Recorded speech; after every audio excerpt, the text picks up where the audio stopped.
Separei um vídeo aqui pra fazer um reactzinho. Vídeo do canal Peleja. Imagino que vocês conheçam aí o canal Peleja. O canal Peleja é um dos maiores canais de futebol no Brasil. E o vídeo é o seguinte, rapaziada. A guerra pelos jogadores de base finalmente é explicada. A infância é feita de brincadeiras, estudos, amigos, esportes. E negociar o trabalho de menores de idade é crime, previsto na Lei Pelé e no Estatuto da Criança e do Adolescente. Olha, aos 13 anos, Cauã Basile é a maior esperança da base do Santos. Apenas 10 anos de idade, o menino Estevão transformou a vida de toda a família. Em junho de 2024, a rivalidade entre Corinthians e Palmeiras ganhou um capítulo no mínimo questionável.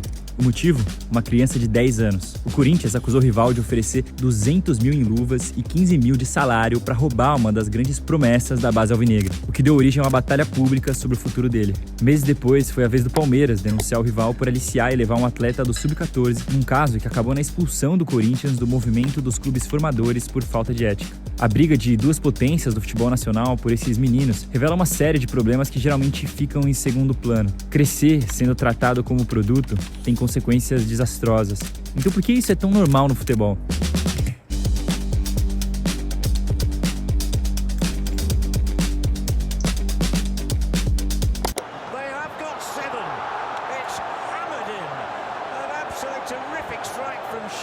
O 7-1 na Copa de 2014 não foi só um desastre para a autoestima do torcedor brasileiro, mas o impacto daquela humilhação serviu de justificativa para incendiarem o debate sobre uma mudança estrutural que eles sempre quiseram no futebol.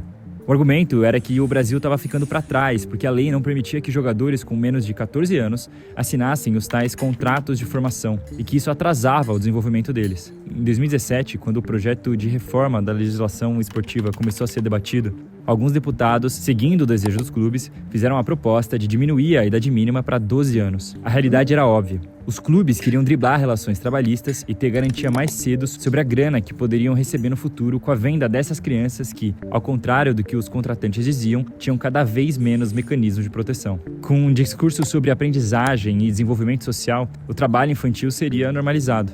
Em 2023, a Lei Geral do Esporte foi aprovada e abriu o caminho para finalmente, em 2025, a CBF permitir contratos a partir dos 12 anos. A discussão sobre trabalho infantil é sempre complexa e tem quase um século de debates, leis e convenções internacionais. Enquadrar uma atividade como trabalho infantil depende da compreensão da Organização Internacional do Trabalho, da Constituição e do Estatuto da Criança e do Adolescente e da CLT, por exemplo. Em geral, é pensar numa atividade econômica feita por crianças e adolescentes abaixo da idade mínima indicada por lei. No Brasil, os contratos de trabalho podem ser assinados a partir dos 16 anos e a partir dos 14 existem contratos de menor aprendiz. O problema... Agora, vamos falar a grande realidade aqui, né? A gente sabe como é a lei, a gente sabe o que é permitido e o que não é permitido, a gente sabe que muita coisa não deveria acontecer, mas achar que não acontece é fechar os olhos para a realidade do país que a gente vive, né? Basta você pegar seu carro e chegar em qualquer rodovia aí que você vai ver um monte de criança de 12 anos, 11 anos, 10 anos na rua, vendendo bala, vendendo água, tudo que é jeito, e é muito difícil controlar, né? Esse tipo de situação, porque se a gente parar para ter um raciocínio lógico aqui, a grande maioria desses casos acontece em decorrência de famílias que estão numa situação de, não é nem insegurança financeira, né? De desespero mesmo, precisando vender o almoço para pagar a janta e se não trabalhar, não come. Então é complicado, entendeu? O problema é que o futebol infantil geralmente não é considerado trabalho, e sim visto como uma ferramenta de educação e desenvolvimento.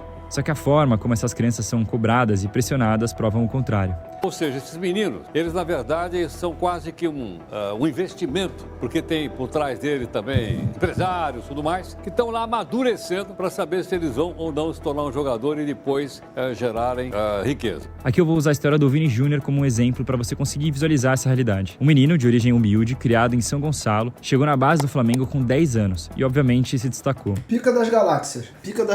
Moleque, eu volto a dizer, São Gonçalo é um dos maiores celeiros de talento que eu já vi. Tipo, é um lugar que, tipo assim, não tem uma condição tão legal. Claro, tem pessoas muito ricas de São Gonçalo, é óbvio. Mas, tipo assim, não é um lugar muito rico, mas que toda hora revela alguém, tipo assim, foda pras mais diferentes áreas, tá ligado? Um salário muito absurdo. A casa dele ficava a 70 quilômetros do Ninho do Urubu, onde, depois de pouco tempo, ele já tinha uma rotina de treinos. Então não era nada fácil chegar lá, muito menos conciliar isso com estudos. No papel, os clubes fazem de tudo para escapar da palavra trabalho e usam das diversas interpretações da lei para isso. Mas nada impede aliciamentos e propostas absurdas desde cedo, nem auxílios, que são praticamente salários para as famílias. No caso do Vini, que foi desde sempre tratado como uma joia, você deve imaginar que ele ainda teve mais benefícios que os outros.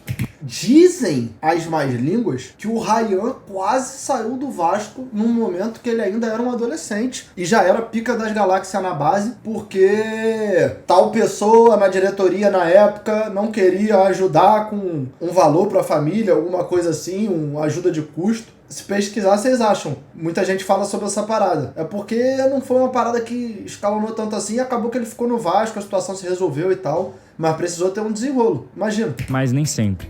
Segundo o Extra, entre 2013 e 2014, o Flamengo atrasou um auxílio de menos de R$1.000 para a família dele por mais de 6 meses e quase perdeu o jogador. Isso 3 anos antes dele assinar o primeiro contrato profissional com uma multa rescisória de 30 bilhões de euros. E nesse tempo, já era rotina ser observado pelas maiores potências da Europa. O discurso da meritocracia invade a infância de quem sonha em ser jogador, mas trabalhar mais quase nunca significa vencer. De acordo com dados da OCDE, no Brasil, a família pobre pode levar até 9 gerações para alcançar a renda média do país. O sucesso do futebol não é só um desejo distante, mas limita a existência dessas crianças. Mesmo depois de abrir mão do próprio desenvolvimento e da educação, só 1% conseguem virar profissionais. E mesmo quem consegue, ainda sofre. Eu não sei se vocês já viram o Fernando Diniz falando sobre essa parada, porque, todo mundo fala assim, vida de jogador de futebol é a coisa mais fácil do mundo, né? Sei lá o que, sei que lá, beleza. Ninguém para pra pensar que a gente só vê, literalmente, a porcentagem que vira, né? A porcentagem que se desenvolve, que chega lá e que consegue tomar uma proporção grande, até porque tem gente que tá nesse 1% que vira jogador, mas joga, na divisão regional, joga na Série D e tal, recebe um salário que no máximo ajuda ele em si, mas não consegue mudar a vida da família. E aí o Fernando Diniz, vocês vão achar loucura. Só que isso é estatisticamente comprovado. Ele falou sobre, acho que o filho dele, se eu não me engano, fazendo uma faculdade de medicina e tal. E ele tava falando sobre como pro jogador de futebol conseguir virar é muito mais difícil estatisticamente que pra um cara conseguir virar médico no Brasil. Tá ligado? Isso é muito bizarro. A gente coloca o jogador de futebol como, é a vida dos sonhos, só moleza. E a gente coloca, o médico talvez como a profissão mais difícil de chegar, de alcançar. Quando a gente para pra ver estatisticamente, mas é muito pelo contrário. Muito pelo contrário. Evidente que eu não tô diminuindo a dificuldade de você virar médico, da pessoa virar médico. Não é isso. Mas a dificuldade do cara virar jogador no Brasil é muito subestimada, mano. Muito subestimada. Muito. Segundo o relatório da própria CBF em 2019, 55% dos profissionais recebiam menos de um salário mínimo. E só 7% dos atletas concentravam 80% do valor total pago em salários no Brasil. Sabe um estudo que se vem à tona de forma concreta e a ser muito assustador? Porcentagem de jogadores profissionais que conseguiram concluir o ensino básico. Não é nem de prolongou, terminou os... Não, o básico. Se você pega pra ver a porcentagem de jogadores, é muito pequeno. Muito pequeno, cara. A realidade dos salários milionários e da fama na Europa é restrita a uma parcela minúscula dessas crianças. E pra mostrar isso, eu nem preciso ir longe. A geração 2000, que jogou com Vini na base, ficou famosa por passar 2 anos invicta e colocar 7 jogadores... Não, o médio é menor ainda. O médio é quase nenhum, cara. O médio é quase nenhum. Se você colocar, jogador que terminou o ensino médio, mano, principalmente os jogadores mais fodas assim, com, 13, 12, 14 anos, ele já, é que é foda falar, mas já tá levando nas coxas ou já até largou. Principalmente quando ele precisa sustentar a família e pra sustentar a família ele depende de ajudas de custo oriundas do desempenho dele no campo. Entendeu? Jogadores na seleção. Mas você não conhece quase ninguém. A maioria nem chegou no profissional do Flamengo e os que não desistiram da carreira rodam por times bem menores ou até jogam na várzea pra conseguir se manter. Isso porque eu tô falando dos titulares. Ter os estudos e jogar futebol é muito complicado, porque eu tenho milhões de amigos que passaram comigo na base e não chegaram a lugar nenhum e hoje tem que trabalhar de algo que eles não gostariam. Essa lógica de mercado nega a infância. Muitos pais largam empregos e vendem casas para cuidar do produto e aumentam a pressão sobre uma vida que passa a só ter significado caso tenha sucesso. O medo constante de falhar causa transtornos psicológicos e aumenta a ansiedade, prejudica o desempenho e até a construção de identidade. E eles lidam com isso deslocados, às vezes largados em alojamentos com condições precárias, um problema que atingiu até os maiores clubes do país na última década. O Vini ainda contou com uma estrutura familiar e a distância de 70 quilômetros diminuiu aos poucos enquanto a situação ia melhorando. Outros enfrentam distâncias muito maiores, entre cidades e estados, sem qualquer garantia, acreditando em empresários que dão as costas no primeiro sinal de fracasso. O certificado de clube formador da CBF surgiu em 2011, um documento que prova que os clubes têm condições de manter jovens desde a questão física até a assistência educacional. Dos mais de 800 clubes registrados no Brasil, menos de 100 possuem um certificado. Mesmo assim, a principal preocupação são os direitos econômicos. Indenizações, mecanismos de compensações para clubes formadores, preferências para assinar o primeiro contrato oficial de trabalho. O bem-estar das crianças vira uma formalidade. Salvar a família e devolver os investimentos feitos por agentes e clubes. Chegando lá ou não, uma coisa é fato. Nenhuma criança que encara essas condições joga futebol para se divertir. Então, isso é muita realidade. O futebol por diversão não existe pra essa gente, tá ligado? A pessoa pode até se divertir jogando, só que o futebol não é só a mera formalidade que ele tá ali pra brincar e ser feliz. Não, a responsabilidade, uma criança de 12 anos que sustenta a família já é gigantesca, entendeu? Não tem pra onde correr. Em 2018, uma criança da base do Cruzeiro bateu o recorde do Neymar e do Rodrigo e assinou um contrato com a Nike com apenas 10 anos de idade. Era Estevão William, ainda desconhecido pelo torcedor brasileiro, mas que já estava na mira de todos os grandes clubes do país. O assédio era grande, mas na época, o superintendente da base do Cruzeiro deixou claro que, apesar da concorrência, existia uma ética e um respeito muito grande com atletas que não tinham idade nem para ter um contrato de formação. No mesmo ano, o Cruzeiro cedeu parte dos direitos econômicos de vários jogadores para um empresário como um acordo de pagamento de um empréstimo que o clube não conseguiu quitar. Eram profissionais e o Estevão, que com aquela idade, em tese, ainda nem tinha direitos econômicos. Além da prática de terceirizar esses direitos ser proibida pela FIFA, o pai dele foi surpreendido com uma notícia de que o filho, que legalmente não podia nem ter um contrato, já ter sido vendido. 2 meses depois de ceder os direitos da criança, o Cruzeiro contratou o pai dele para trabalhar no clube através de uma empresa fundada por ele. A EW10 Sports ajudaria a desenvolver a base, mas a investigação revelou que o documento da parceria foi registrado no clube como contrato particular de atleta. Quando esse contrato acabou, em 2019, o pai do Estevão foi contratado para ser assessor da vice-presidência do Cruzeiro e depois passou para outra função na base. É claro, com direito a um salário muito maior do que a ajuda de custo que as famílias desses meninos recebem normalmente, mas que, de acordo com o clube, não tinha qualquer ligação com o futebol do Estevão. Enquanto todo mundo afirmava que o futebol estava sendo ferramenta de desenvolvimento e não trabalho, o Estevão já era centro de brigas políticas, econômicas e jurídicas. Apesar do esforço do Cruzeiro, o garoto foi embora e assinou seu primeiro contrato de formação com o Palmeiras, numa transferência que os meninos apontaram justamente imoralidade e falta de ética. O clube paulista foi o vencedor da corrida pelos direitos econômicos, e o resultado veio rápido. Ainda com 17 anos, Estevão foi vendido ao Chelsea por 61,5 milhões de euros. É muito dinheiro, mas sempre foi trabalho.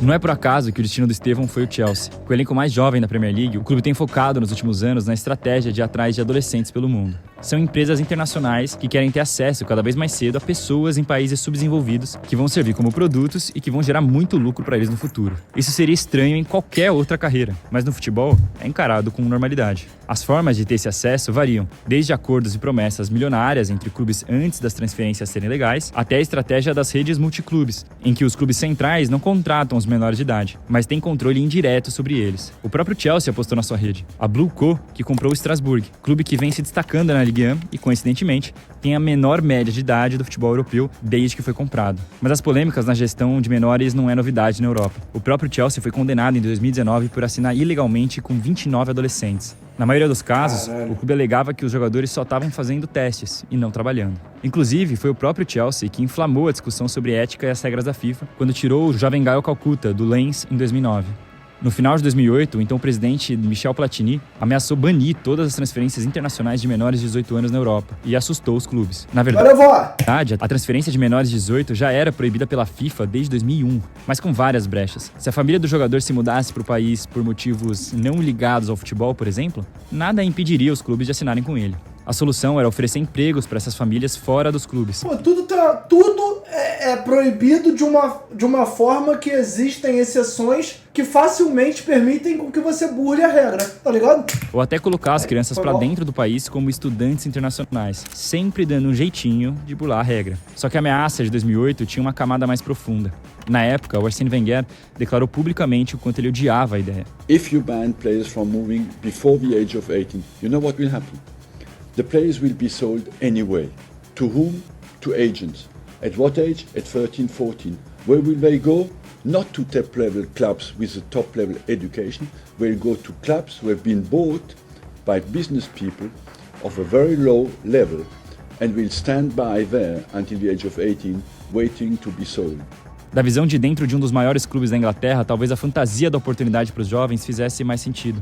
Mas a movimentação da UEFA fazia parte de um problema muito maior, que estava expondo a realidade Faz sentido o que ele falou. violenta do sonho das grandes ligas, o tráfico de crianças. Em 2009, a Comissão das Nações Unidas para os Direitos Humanos publicou um relatório sobre o tráfico humano e as formas modernas de escravidão, que colocou essa discussão em destaque. Esse documento específico não falava diretamente do futebol, mas os pontos já estavam ligados. O mercado europeu estava explodindo e a FIFA revelou que todo ano cerca de 500 mil menores se movimentavam entre clubes. Mas a grande questão eram os que ficavam no meio do caminho. O maior escândalo envolvia o tráfico de crianças africanas, prova de uma relação colonial e de exploração que nunca acabou. Ainda em 2003, o presidente da FIFA não mediu palavras para dizer que os clubes europeus se comportavam cada vez mais como neocolonialistas, que não dão a mínima para herança e cultura e que praticam um estupro social e econômico, roubando os melhores jogadores dos países subdesenvolvidos. Homens que se passam por olheiros consagrados se aproximam dos principais talentos de escolinhas na África Ocidental, alegando ter contato com grandes times. Entre processos burocráticos e custos de viagem, cobravam taxas absurdas, às vezes chegando a 3 mil euros para levar os garotos para a Europa. As famílias não têm esse dinheiro, mas se endividam para conseguir pagar pensando no futuro milionário. Em processos corruptos, os agentes arranjam certidões e passaportes falsos. Isso quando não enfiam as crianças em alguma balsa para fazer a travessia do Atlântico. Chegando na Europa, aqueles que realmente eram testados nos clubes têm duas opções: passar e assinar um contrato abusivo ou reprovar e ser abandonado em um país desconhecido.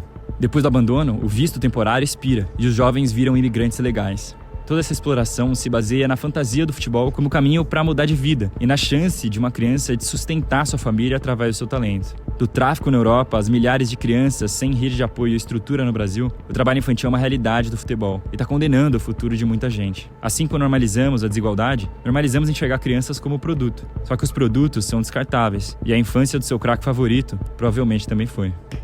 Rapaz, toma! Videozaço que, mano, resume muito bem um debate importante que não pode ser ignorado, né? A grande realidade é que a gente vê o 1% que deu certo, o 99% que acaba com as suas vidas e acaba não conseguindo nem virar de fato, não é mostrada. E fora isso, mano, a forma que, na maioria dos casos, são geridas de forma criminosa a infância de muitas crianças que deveriam estar se preocupando com outras coisas e não com garantir o sustento da família com 12 anos de idade e virar moeda de troca ou possível valor financeiro como se fosse um produto, como citado ali no vídeo. Mas é complicado, mano. É difícil, entendeu?